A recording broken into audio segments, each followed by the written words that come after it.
Hello শ্রোতা বন্ধুরা, আজকে আমি যে টপিকটি নিয়ে কথা বলছি সেটি হলো আহ, একটি কন্ডাক্টর কিভাবে অধিক পরিমাণে বিদ্যুৎ প্রবাহিত করতে পারে।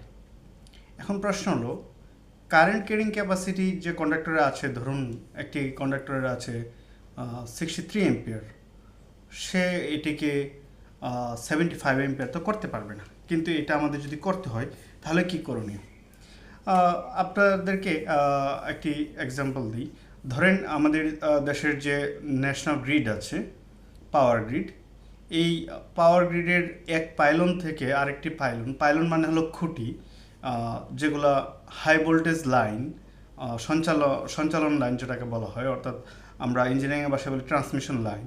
এই ট্রান্সমিশন লাইনগুলো অনেক পুরাতন এবং এগুলো হলো অ্যালুমিনিয়াম, যেগুলো আনকভার্ড অ্যালুমিনিয়াম ম্যাক্সিমাম। তো এই যে অ্যালুমিনিয়ামের তার, সে কিন্তু সানলাইটের যে টেম্পারেচার গেইন করার কারণে তার হলো টেম্পারেচার বেড়ে যায় এবং এই টেম্পারেচারের কারণে সে সঠিকভাবে কারেন্ট, রেটেড কারেন্ট যেটা আছে সেটা প্রবাহিত করতে পারে না, কারণ তার কিছু আই স্কোয়ার আর লস, যেটাকে বলে কোর লস হয়।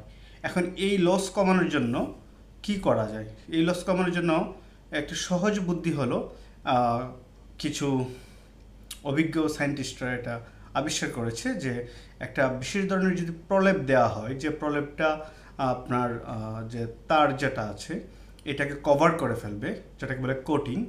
এই কোটিংটা দেওয়ার ফলে সে সানলাইট থেকে টেম্পারেচার অ্যাবজর্ব করতে পারবে না। সো সানলাইট থেকে যদি টেম্পারেচার অ্যাবজর্ব না করতে পারে তাহলে তার আই স্কোয়ার আর লস আগের মতো হবে না। এবং দেখা গেছে এই কোটিংয়ের কারণে প্রায় 30 থেকে 40% কারেন্ট ক্যারিং ক্যাপাসিটি বেড়ে যায়। এবং আরেকটি সমস্যা হলো যে ট্রান্সমিশন লাইনে যদি আপনার কারেন্ট ক্যারিং ক্যাপাসিটি কোনো ধরনের মেনটেনেন্স করা লাগে, অর্থাৎ আপনাকে যদি ট্রান্সমিশন লাইনের 20 to 30% কারেন্ট ক্যারিং ক্যাপাসিটি বাড়াতে হয়, তাহলে লাইনটা পুনরায় করতে হয়, অর্থাৎ ওই জায়গায় শাটডাউন করতে হয়।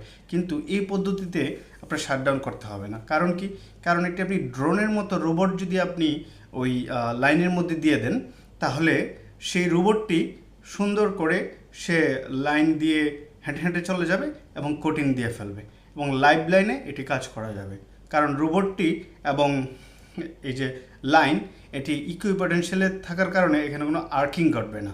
এবং এই নিয়ে বিস্তারিত আমি অন্য আরেকটি ভিডিওতে বলবো। ধন্যবাদ সবাইকে।